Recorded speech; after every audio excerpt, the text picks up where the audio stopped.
నమస్తే welcome to IBTV ముందుగా headlines BJP నేత అన్నమలై హిందూ మున్నాని నీతులపైన కేసు నమోదు మదురై సభలో కోర్టు నిబంధనల ఉల్లంఘన ఆరోపణ విద్వేషాలు రెచ్చగొట్టేలా ప్రసంగాలు చేశారని ఫిర్యాదు భారతీయ న్యాయ సంహిత కింద పలు సెక్షన్లతో ఎఫ్ఐఆర్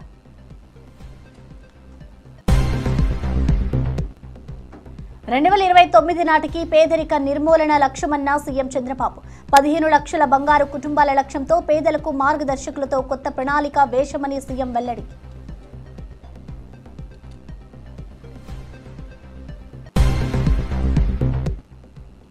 గేమ్ చేంజర్ పై నిర్మాత శిరీష్ వ్యాఖ్యలతో చెలరేగిన దుమారం వివాదంపై స్పష్టతనిచ్చిన మరో నిర్మాత దిల్ రాజు శిరీష్ మాటలను తప్పుగా అర్థం చేసుకున్నారని వెల్లడి రామ్ చరణ్ నిబద్ధతను ఓపికను కొనియాడిన దిల్ రాజ్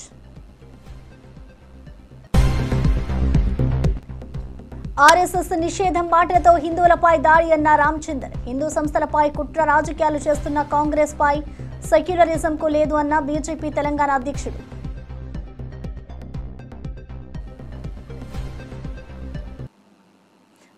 తమిళనాడులోని అన్నానగర్ పోలీస్ స్టేషన్లో ఆంధ్రప్రదేశ్ ఉప ముఖ్యమంత్రి పవన్ కళ్యాణ్ పై క్రిమినల్ కేసు నమోదైంది జూన్ 22న మదురైలో జరిగిన మురగన్ భక్తుల కాన్ఫరెన్స్ లో పవన్ కళ్యాణ్ మాజీ తమిళనాడు బీజేపీ అధ్యక్షుడు అన్నమలై మత విద్వేషాలను రెచ్చగొట్టేలా ప్రసంగించారని ఆరోపణలు ఎదుర్కొంటున్నారు Madurai people's federation for communal harmony ఫిర్యాదు చేయడంతో ఈ కేసు నమోదైంది ఫిర్యాదులో మద్రాస్ హైకోర్టు నిబంధనలను ఉల్లంఘించారని పేర్కొన్నారు ఈ ఆరోపణలపై పవన్ కంటే ముందు దర్యాప్తు జరుగుతుందని పోలీసులు తెలిపారు ఈ కేసు రాజకీయ ప్రభావంపై విశ్లేషకులు వివిధ అభిప్రాయాలు వ్యక్తం చేస్తున్నారు పవన్ కళ్యాణ్ మద్దతుదారులు ఈ కేసును వ్యతిరేకిస్తున్నారు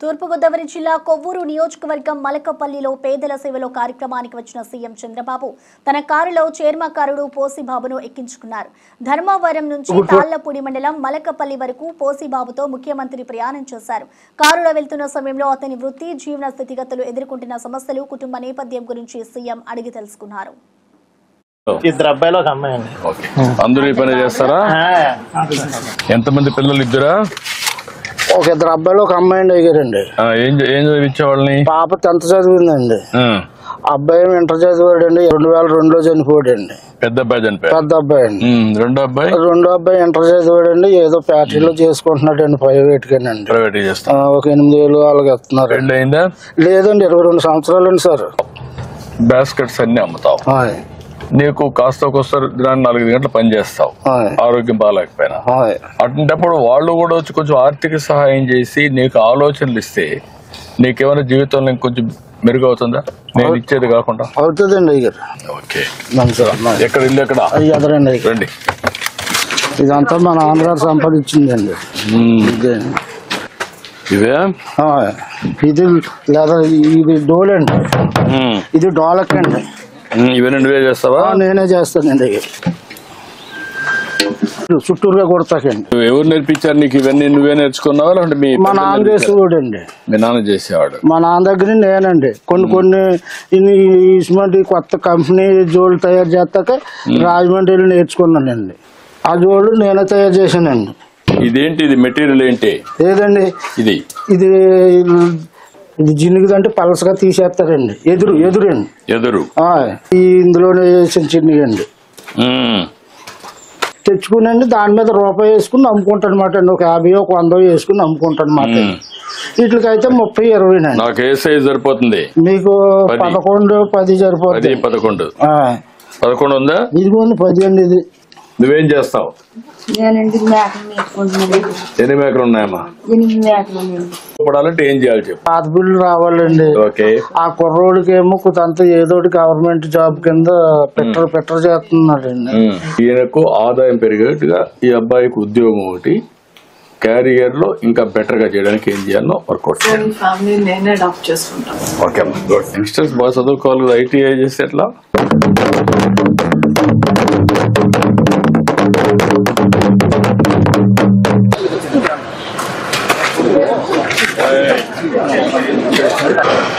హాయ్ చెల్లునా, హాయ్ చెల్లునా. 2029 నాటికి పేదరికం లేని సమాజ నిర్మాణం లక్ష్యమని ముఖ్యమంత్రి చంద్రబాబు నాయుడు తెలిపారు. తూర్పుగోదావరి జిల్లా మలకపల్లిలో జరిగిన ప్రజావేదిక కార్యక్రమంలో పాల్గొన్న ఆయన పేదల సమస్యలను ప్రస్తావించారు. 1,00,000 మంది మార్గదర్శులు మరియు 15 లక్షల బంగారు కుటుంబాలను తయారు చేస్తున్నామని పేర్కొన్నారు. పేదలకు సాయం అందించేందుకు ప్రత్యేక ప్రణాళిక రూపొందించినట్లుగా చంద్రబాబు వెల్లడించారు. ఈ కార్యక్రమం ద్వారా పేదరికాన్ని పూర్తిగా నిర్మూలించాలని ఆశాభావం వ్యక్తం చేశారు.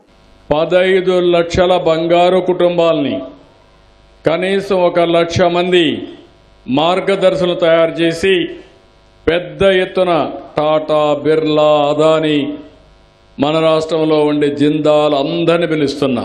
కొన్ని వందల వేల కోట్ల రూపాయలు ఖర్చు పెడుతున్నారు. ఈ ప్రోగ్రాంలో ఒక 50-100 కోట్ల రూపాయలు ఖర్చు పెట్టి ఒక 20,000 10,000 కుటుంబాలని పైకి తీసుకొచ్చే బాధ్యత తీసుకోమన్నా వాళ్ళు కూడా తీసుకుంటున్నారు. అన్ని ప్రభుత్వం చేయాలి, ఇంకా మాకు ఇన్సెంటివ్స్ ఇవ్వాలి, మేము మాత్రం బాధ్యత తీసుకోమంటే కరెక్ట్ కాదు. నేను అందరికీ విజ్ఞప్తి చేస్తున్నా, వెంటబడతా, వాళ్ళ దగ్గర చేపిస్తా.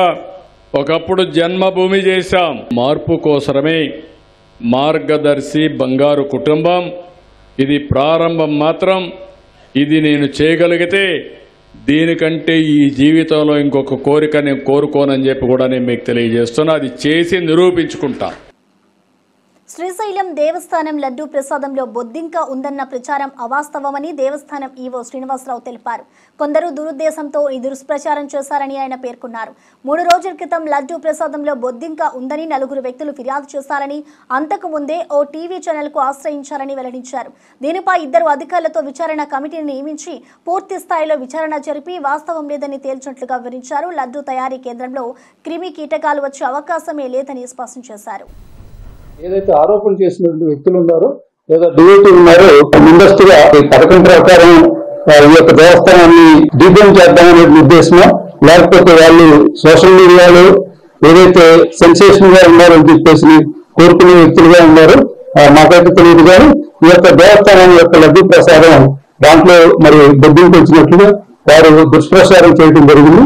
ఇది సత్యదూరం ఉన్నటువంటి 7 ప్రధానమైనటువంటి టెంపుల్స్ అంటే తిరుమల తర్వాత ఉన్నటువంటి వాటిలో అత్యంత పెద్ద టెంపుల్ మరి శ్రీశైలంలో.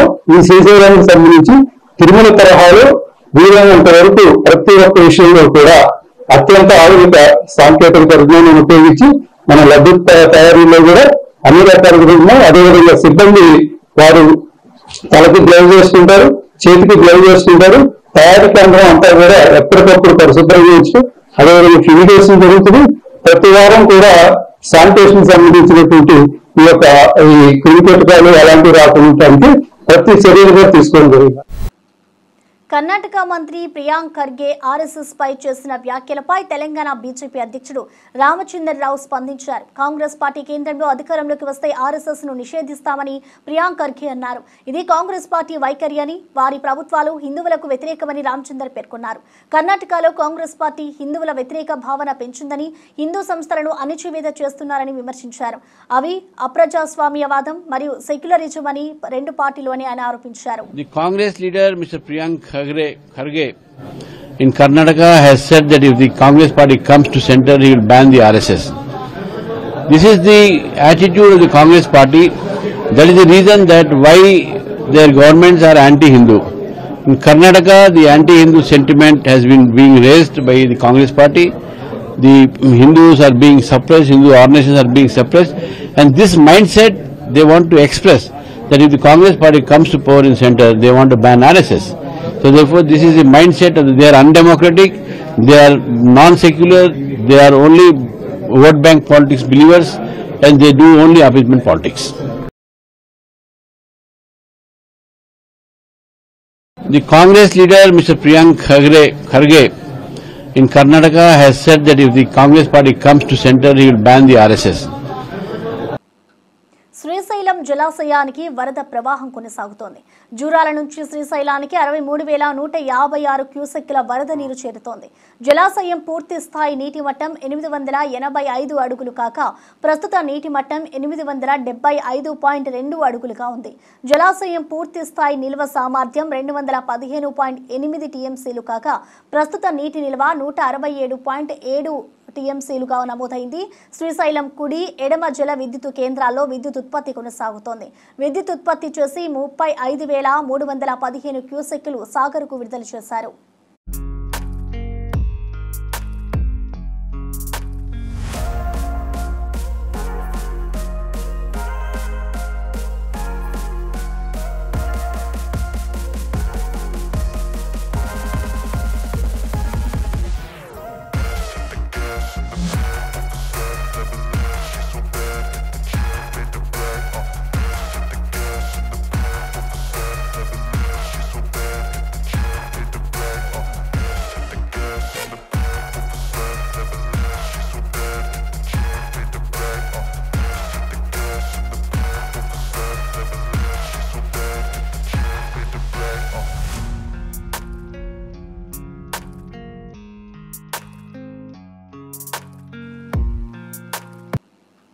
ఆసియాలోని అతి పెద్ద గిరిజన జాతరగా ప్రసిద్ధి పొందిన మేడారం మహా జాతర తేదీలను పూజారుల సంఘం ప్రకటించింది.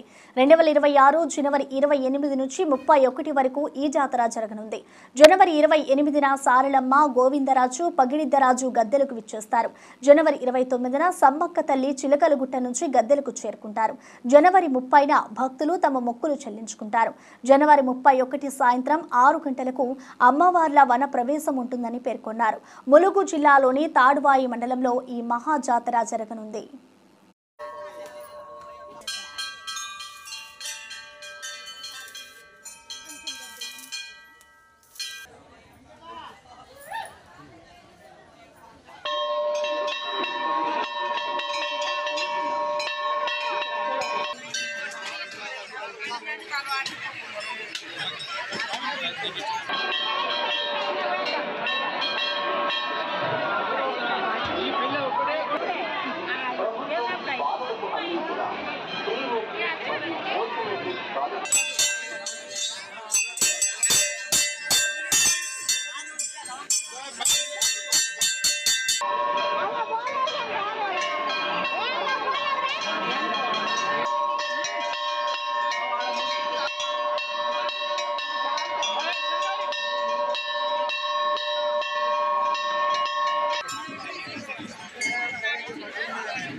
మాజీ ఎంపీ దళిత నేత నందిగం సురేష్ 45 రోజుల తర్వాత గుంటూరు జైలు నుంచి విడుదలయ్యారు.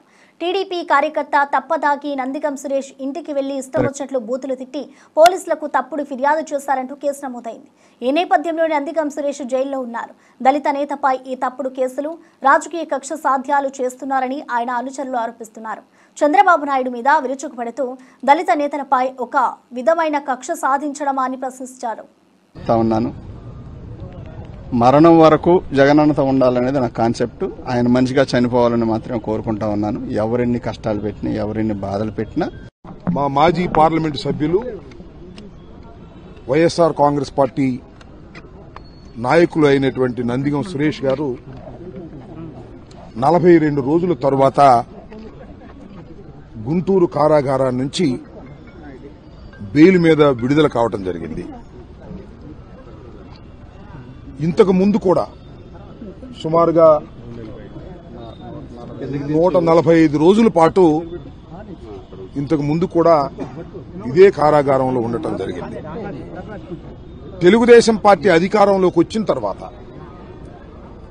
తెలుగుదేశం పార్టీ ఇప్పటికీ పరిపాలన చేసి 12 మాసాలైతే సుమారుగా సకకాలం మా నందిగం సురేష్ గారు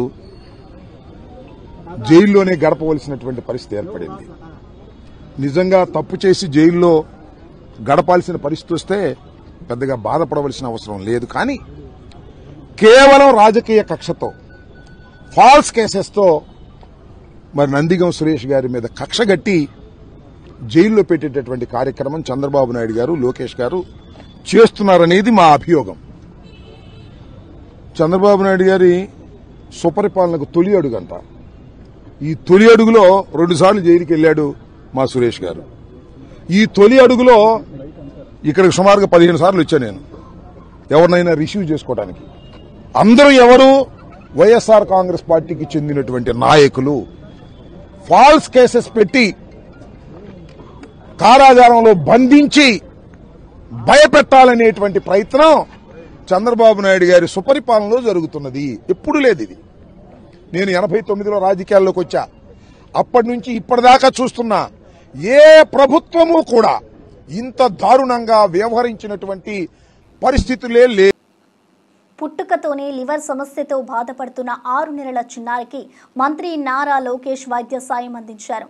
చిత్తూరు జిల్లా పలమనేరుకు చెందిన గజ్జల దీపు నాయుడు అనే చిన్నారికి లివర్ సమస్యతో బాధపడుతుండటంతో తల్లిదండ్రులు ప్రైవేట్ ఆసుపత్రిని సంప్రదించారు. ముఖ్యమంత్రి సహాయ నిధి కింద 10 లక్షల వరకు ఎల్ఓసి మంజూరు చేశారు. అయితే వైద్య ఖర్చులకు ఇంకా ఎక్కువ మొత్తం అవసరం కావడంతో తల్లిదండ్రులు మంత్రి లోకేష్ ను కలిసి విన్నవించారు. తక్షణమే స్పందించిన లోకేష్ ముఖ్యమంత్రి సహాయ నిధి ద్వారా వైద్య సాయాన్ని అందించి చిన్నారి ప్రాణాలు నిలిపారు.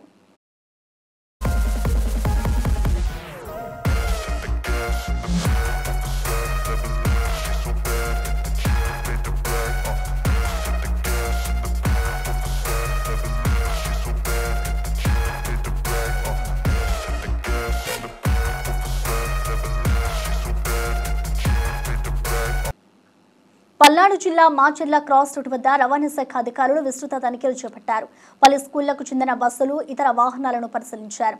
స్కూల్ బస్సుల్లో సేఫ్టీ మెజర్మెంట్స్, డ్రైవర్ ఆరోగ్య పరిస్థితి, యూనిఫామ్ వంటి అంశాలను చెక్ చేశారు. ఫిట్నెస్ లేకుండా నడుస్తున్న పలు వాహనాలకు కేసులు నమోదు చేశారు. ఈ తనిఖీల్లో రవాణా శాఖ అధికారులైన శేషురెడ్డి మరియు కేఎల్ రావు పాల్గొన్నారు. విద్యార్థుల భద్రతకు సంబంధించి తీసుకోవాల్సిన జాగ్రత్తలపై ఆదేశాలు జారీ చేశారు.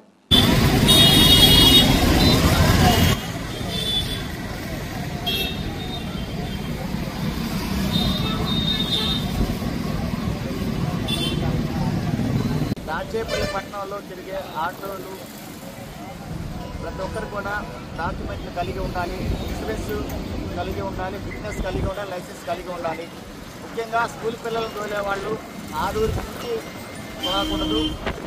వాహనం యొక్క డాక్యుమెంట్ అని కలిగి ఉండాలి. దాచేపల్లి ఎవరికి లేవా? చాలా మందికి ఇన్సూరెన్స్ లేకుండా, ఫిట్నెస్ లేకుండా తిరుగుతున్నారు. ఈరోజు పట్టణ టౌన్ సిఐ గారు, మన జిల్లా ఎస్పీ గారి ఆదేశాల మేరకు టౌన్ సిఐ గారు, దాచేపల్లి సిఐ గారు, మరి ఆర్టీసీ వాళ్ళు, మరి మోటార్ ఇన్స్పెక్టర్ మాచర్ల వారు జాయింట్ ఇన్స్పెక్షన్ చేయడం జరిగింది. Okay sir.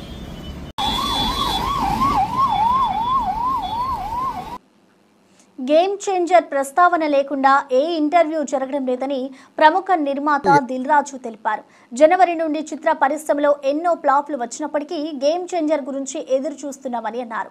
ఈ సినిమా గురించి ఆసక్తి పెంచుతూ ప్రేక్షకుల్లో విజయం పొందాలని ఆశాభావం వ్యక్తం చేశారు. వేరే సినిమాల గురించి మాట్లాడే సందర్భంలో గేమ్ చేంజర్ మాత్రమే ప్రధాన చర్చగా మారినట్లుగా తెలిపారు. సినిమా ప్రమోషన్ కార్యక్రమాలలో కూడా ఈ సినిమా ప్రత్యేక స్థానం సాధించిందని వివరించారు. పట్టుకొని ప్రతి ఒక్క దాంట్లో క్వశ్చన్, చాలా ఇండస్ట్రీలో భారీ బడ్జెట్ సినిమాలు ఫ్లాప్ అయినవి ఉన్నాయి కదా, ఏ సినిమాని ఇంత పట్టుకోలే. Game changer Dil Raju. ఇప్పుడు నేను మా సిరీస్ కూడా ఫస్ట్ టైం అయినా ఇంటర్వ్యూ ఇచ్చాడు, ఇప్పటి వరకు ఎప్పుడు ఇవ్వలేని లైఫ్లో. అక్కడ కూడా ఆయనని లోపలికి లాగేసి ఒకటి క్వశ్చన్ చేసేసి అక్కడ ట్రోల్ చేసి అవసరం లేని టాపిక్. మేము దేనికి తమ్ముడు అనే సినిమా ప్రమోషన్ కోసం మీతో ఇంటర్వ్యూ చేస్తాం. ఒక సినిమా రిలీజ్ అయిపోయి 6 నెలలు అయిన తర్వాత మళ్ళీ ఆ సినిమాని ఇప్పుడు తీసుకొచ్చి సార్ రామ్ చరణ్ కి నాకు is very good healthy relation. నేను నిన్న కూడా అనౌన్స్ చేశాను, నేను మళ్ళీ ఈ సంవత్సరం హిట్ ఇవ్వలేకపోయాము, మంచి స్క్రిప్ట్ రెడీ చేసుకొని చరణ్తో సూపర్ హిట్ సినిమా తీయాలి అని. మాకేంది, నేను ఇంత ఇవాళ 22 ఇయర్స్గా ఇండస్ట్రీలో ఉంటూ అందరు స్టార్ హీరోలతో ఒక గుడ్ రిలేషన్ మెయింటైన్ చేస్తూ అందరు స్టార్ హీరోస్తో మేము సినిమాలు తీసిన సంస్థ ఇది. సో అంటే ఎక్కడ కాంట్రవర్షియల్ లేకుండా నేను చేసుకుంటూ వచ్చా. అరే ఒక్క సినిమా ఫ్లాప్ అయింది, 6 నెలలు అయిపోయి ఆ సినిమాని పట్టుకొని మమ్మల్ని చీల్చి చెండాడి ఇదే టాపిక్ దాని మీద మళ్ళీ బయటికి తీసుకెళ్ళిపోయి పోనీ అక్కడ జరిగే సంభాషణ టోటల్ ఎపిసోడ్ అని వేస్తారా? వేయరు. దాంట్లోకి వెళ్ళి కావాల్సిన చిన్న పీస్. శంషాబాద్ ఎయిర్పోర్ట్ కు రావాల్సిన పలు విమానాలు దారి మళ్లించినట్లుగా సమాచారం. ల్యాండింగ్ కు వాతావరణం అనుకూలంగా లేకపోవడంతో ఈ నిర్ణయం తీసుకున్నారు. ముంబై హైదరాబాద్, వైజాగ్ హైదరాబాద్, జైపూర్ హైదరాబాద్ విమానాలను బెంగళూరుకు మళ్లించారు. ప్రయాణికుల భద్రతను దృష్టిలో ఉంచుకొని ఈ చర్యలు చేపట్టినట్లుగా అధికారులు తెలియజేశారు.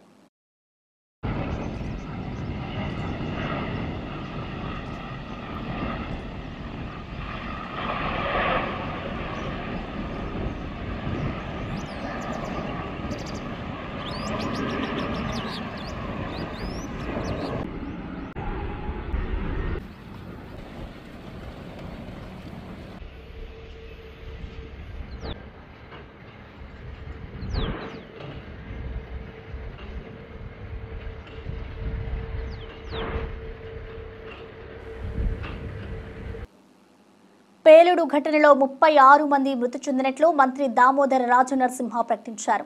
అందులో 18 మృతదేహాలను గుర్తించి 16 మృతదేహాలను ఇప్పటికీ వారి కుటుంబాలకు అప్పగించామని తెలిపారు. ఇంకా 11 మంది ఆచూకీ లభించడం లేదని అన్నారు. ఇటు గాయపడిన వారు వివిధ ఆసుపత్రుల్లో చికిత్స పొందుతున్నారు.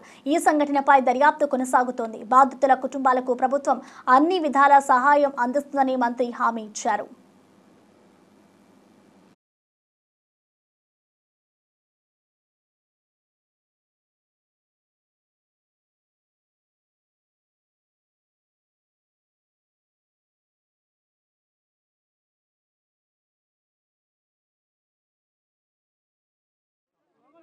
ముప్పై 6 బాడీలలో 18 బాడీస్ని రికగ్నైజ్ చేశాము.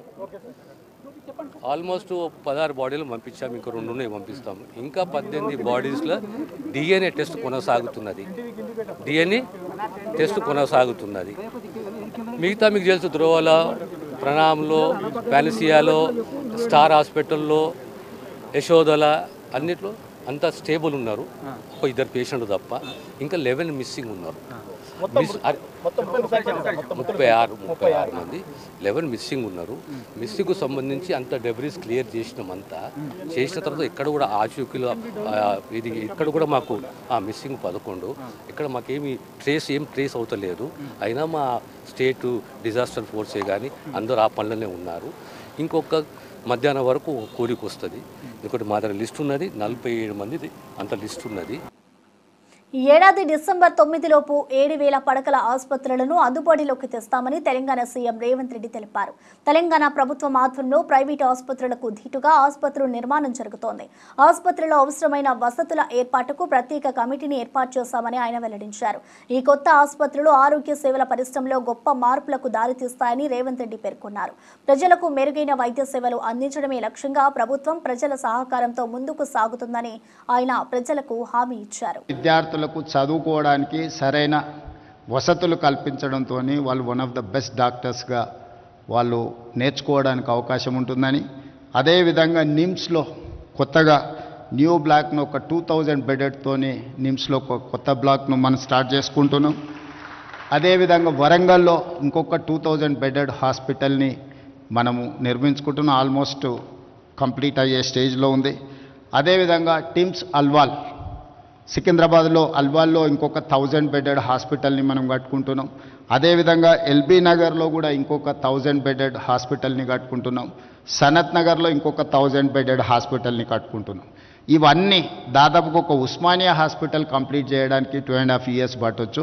మిగతా హాస్పిటల్స్ అన్నీ కూడా బై డిసెంబర్ 9th 2025 అంటే ఈ సంవత్సరం ఆఖరు లోపల దాదాపుగా 7,000 పడకల ఆసుపత్రులను తెలంగాణ రాష్ట్ర ప్రభుత్వం మీతో కాంపీట్ చేసే విధంగా, అంటే మేము ఏఐజీకి వస్తే ప్రజలు ఏ విధంగా ఇంత గొప్పగా ఉంది అని అనుకుంటున్నారో మా ప్రభుత్వ రంగంలో కూడా మీతో కాంపీట్ చేసే విధంగా ఈరోజు అన్ని వసతులను ఏర్పాటు చేయండి అని ఒక కమిటీని కాన్స్టిట్యూట్ చేసి మీ అన్ని హాస్పిటల్స్ ప్రధాని నరేంద్ర మోదీ 5 దేశాల పర్యటనకు బయలుదేరి పయనమయ్యారు.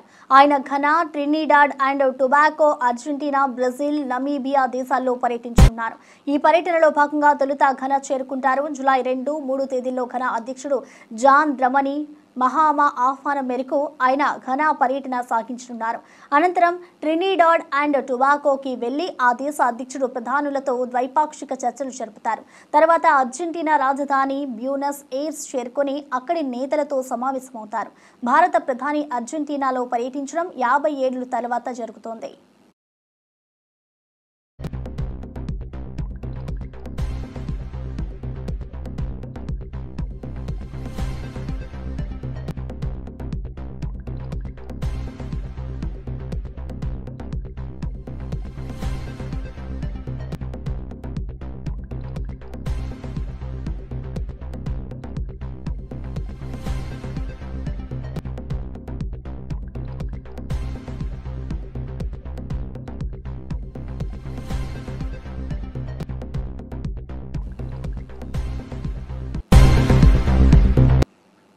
హోంమంత్రి వంగలపూడి అనిత వైసీపీ నేతలపై తీవ్ర విమర్శ చేశారు. అనకాపల్లి జిల్లా పాయకరావుపేట బీసీ బాలికల వసతి గృహంలో ఆమె భోజనం చేస్తే దాన్ని వక్రీకరించారని ఆగ్రహం వ్యక్తం చేశారు. తాను తిన్న ఆహారంలో బొద్దింక ఉందన్న ప్రచారాన్ని వైసీపీ అఫీషియల్ పేజ్లో లేవనెత్తుతారని దుయ్యబట్టారు. ఈ ఫోటోలు పూర్తిగా అవాస్తవమని స్పష్టం చేశారు. తప్పుడు ప్రచారాలు చేయడంలో వైసీపీ నేతలు దిట్టా అని అనిత పేర్కొన్నారు. ప్రజలకు సత్యం తెలియజేయడంలో వైసీపీ వెనకడుగు వేస్తుందని ఆమె విమర్శించారు. హోంమంత్రి అనిత భోజనంలో బొద్దింక, బీసీ హాస్టల్ భోజనం చేస్తుండగా బొద్దింక రావడంతో సిగ్గుతో నవ్విన ఏపీ హోంమంత్రి. అనిత తింటుంటూ అన్నంలో పురుగు ఒక్కసారికి షాక్. అసలు ఇలాంటి పదాలు చూస్తా ఉంటే ఎవరైనా ఏమనుకుంటారంటే నేను ఎందుకు ఈ చిన్న విషయానికి కూడా ప్రెస్ ముందుకు రావాల్సి వచ్చింది అంటే, చిన్న పామునైనా పెద్ద గరదో కొట్టాలి. పామే, దాంట్లో విషయం ఉంటూనే ఉంది. సో వీళ్ళు ఏదైతే ప్రచారం చేస్తున్నారో ప్రచారానికి నేను అడ్డుగట్ట వేయకపోతే అదే నిజమైన ప్రజల భ్రమలో కూడా ఉంటారు. నేను వెళ్ళిన తర్వాత ఆ భోజనంలో ఆ నాణ్యత తగ్గింది. నాణ్యత తగ్గినప్పుడు ఏదో సంథింగ్ హెయిర్ చిన్నది అందులో కనిపించింది. ఆ హెయిర్ తీసి ఇలా జస్ట్ పాడేశాను. దానికి వీళ్ళు రకరకాలైన విన్యాసాలు చేసుకొని రకరకాలైన మాటలు మాట్లాడి ఆ ప్రజల్ని కొంచెం ఇబ్బంది పెట్టే విధంగా మమ్మల్ని ఏదో టార్గెట్ చేస్తున్నామని వాళ్ళు అనుకోండి. నేను ఛాలెంజ్ చేసి అడుగుతున్నాను, ఏ బీసీ హాస్టల్కైనా లాస్ట్ 5 సంవత్సరాల్లో లోకల్ ఎమ్మెల్యేలు కానీ లోకల్ మినిస్టర్లు కానీ ఒక్క రోజు వెళ్ళి వాళ్ళు ఏం తింటున్నారు, హెయిర్ చిన్నది అందులో కనిపించింది. ఆ హెయిర్ తీసి ఇలా జస్ట్ పాడేశాను. దానికి వీళ్ళు రకరకాలైన విన్యాసాలు చేసుకొని రకరకాలైన మాటలు మాట్లాడుకుని అల్లేసి కథలు అల్లేసి. తెలంగాణ నీటి హక్కులకు రేవంత్ రెడ్డి మరణ శాసనం రాశారని బీఆర్ఎస్ నేత మాజీ మంత్రి హరీష్ రావు తీవ్ర ఆరోపణలు చేశారు. ప్రజాభవన్ వేదికగా సీఎం రేవంత్, బెజవాడ వేదికగా మంత్రి ఉత్తమ్ కుమార్ రెడ్డి బనకచెర్లకు పచ్చజెండా ఊపారని మండిపడ్డారు. నిజాలు బయటకు వస్తాయనే భయంతోనే మంగళవారం జరిగిన పవర్ పాయింట్ ప్రెజెంటేషన్ కు కేవలం కాంగ్రెస్ ప్రజాప్రతినిధులను మాత్రమే ఆహ్వానించారని విమర్శించారు. బీజేపీ నాయకుల ప్రమేయం కూడా ఉందని, ఇది రాష్ట్రానికి వ్యతిరేకమని అన్నారు. జూలై 6, 2024 నాడు ప్రజాభవన్లో రేవంత్ రెడ్డి, చంద్రబాబు నాయుడుల మీటింగ్ జరిగింది. ఆ తర్వాతనే ప్రాజెక్టు పనులు స్టార్ట్ అయినాయి. రేవంత్ రెడ్డి గారు అదే రోజు ప్రజాభవన్ వేదికగా తెలంగాణ నీటి హక్కులకు మరణ శాసనం రాసిండు రేవంత్ రెడ్డి. ఆ తర్వాత ఏమైంది, జూలై 6, 2024 రేవంత్, చంద్రబాబు కలిసిండ్రు. సెప్టెంబర్ 13, 2024 ఉత్తమ్ కుమార్ రెడ్డి గారు సతీ సమేతంగా బెజవాడకు పోయి బజ్జీలు తినొచ్చిండు. అక్కడ సైలెంట్ అయిపోయింది. ఇక బెజవాడ బజ్జీలు తిని బెజవాడకు పోయి చంద్రబాబు నాయుడు సతీ సమేతంగా కలిసి గోదావరి బనకచెర్లకు ఉత్తమ్ కుమార్ రెడ్డి కూడా పచ్చ జెండా ఊపిండు. ఆనాడు రేవంత్ రెడ్డి ప్రజాభవన్ వేదికగా, బెజవాడ వేదికగా ఉత్తమ్ కుమార్ రెడ్డి ఈ ఇద్దరు కలిసి ఈ గోదావరి బనకచెర్లకు జెండా ఊపిండ్రు. జూలై 6, 2024 ఏమో రేవంత్ రెడ్డి, సెప్టెంబర్ 13, 2024 ఏమో ఉత్తమ్ కుమార్ రెడ్డి. కరెక్ట్గా మీరు డేట్లు చూస్తే దాని తర్వాత ఇదే క్రమంలో నవంబర్ 15, 2024 నాడు ఆంధ్రప్రదేశ్ ముఖ్యమంత్రి చంద్రబాబు నాయుడు గారు ఇది నిర్మలా సీతారామన్ గారికి లెటర్ రాసిండ్రు. మీరు కలవంగానే లైన్ చూడండి. ఫస్ట్ రేవంత్ కలిసిండు, సెకండ్ ఈయన పోయి రేవంత్ రెడ్డి గారు దూలంగానే ఉత్తమ్ కుమార్ రెడ్డి సతీ సమేతంగా వేయించిండు బెజవాడకు.